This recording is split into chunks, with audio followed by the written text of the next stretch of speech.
Herkese salam dostlar. Bugün size yine babamdan bir haberim var. Gördüğünüz gibi artık bir Lumi'miz var. Şaka mı?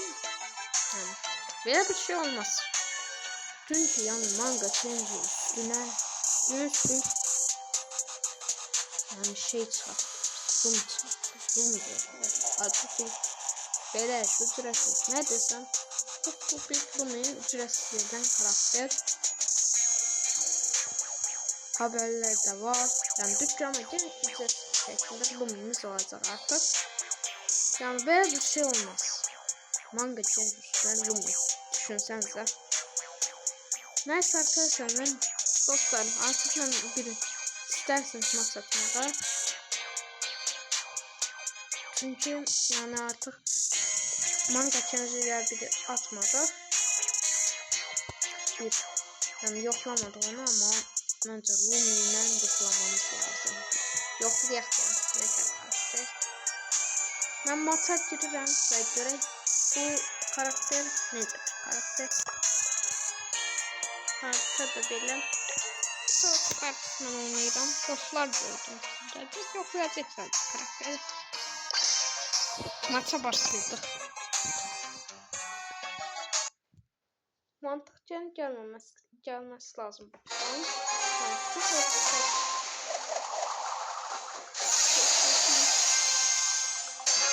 Speed roulette. Drum roll, please. Badum.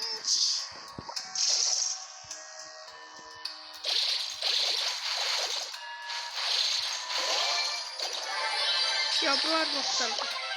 Ben herkesten Even ama. a small drum roll, please. Badum. Of olsun burada öldürecek. I rocket.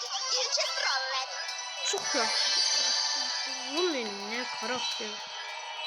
Sen Lumi mi diyorsun?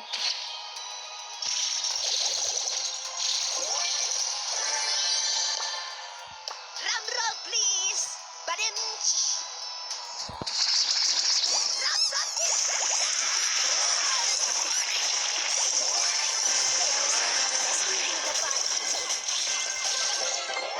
Az kalsın öldürmüştüm.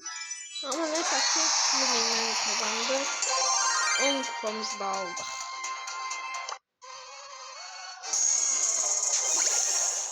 Bu arada suçumuz da geldi.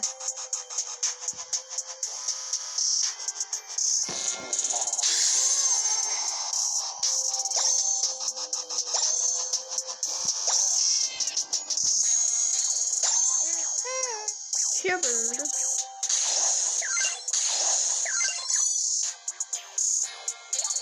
Üstten ne varmış?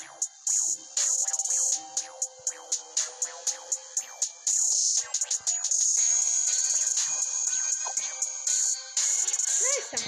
Lumi'ye de baktık. Güzel karakter. Biz de ücretsiz bir şekilde dükkana girin dükkan. Burada Lumi alacaktı. Ben aldım. Gördünüz. Yani Lumi'den kasar.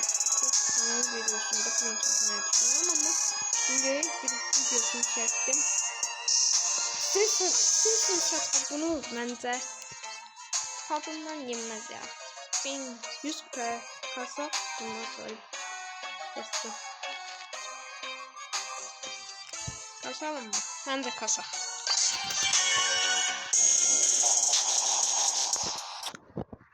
Bir maç daha atalım.